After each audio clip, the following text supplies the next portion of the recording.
I'd like to think I'm a gamer. I support the industry for better or for worse, and as a gamer, I play a lot of games. I typically tend to have fun playing these games. I mean, I'm a simple guy though, so although I've got hundreds of games, I find myself playing maybe 3 or 4 in a rotation. And maybe in a couple months, swapping those out for a new rotation, which isn't necessarily bad.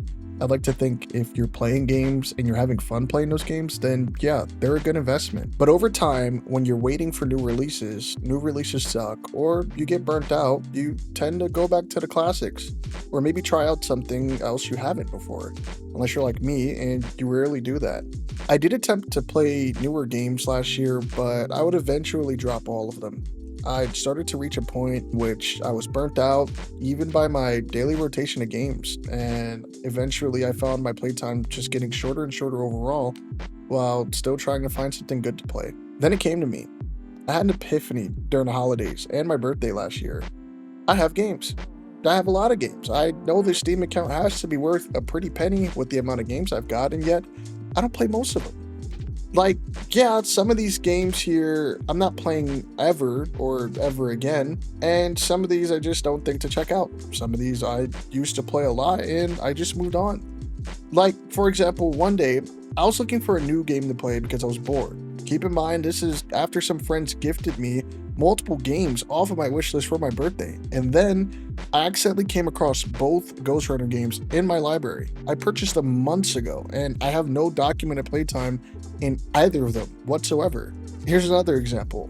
Take a look at Prey here. I love Prey 2017.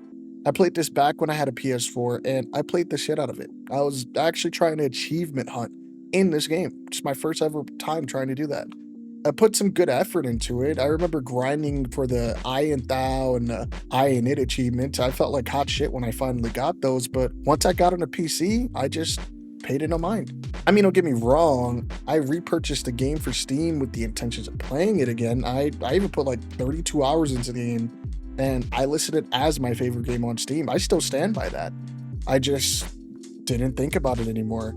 Listed proudly on my profile page, I have a little over 3,000 achievements and an average completion rate of 27%. So I decided I'm going to 100% as many games as possible so I can get my average completion rate on Steam up to 80%. I started off this quest by doing some research. Yes, I'm an average American that lives in an era of extreme convenience, which means I like to take the path of least resistance. I'd started by searching through reputable sources for the most achievements ever gotten on Steam, and I came across something intriguing on the first result. 1.7 million achievements. This guy is the literal crown king of unemployment. But then I started reading the comments. Some guy mentioned Sam, whatever that is. I decided to research it, and turns out it's some auto achievement unlocker. Apparently, it's not disallowed on Steam, but some specific games may flag or ban accounts for abusing the tool, and it is very looked down upon in the achievement hunting community.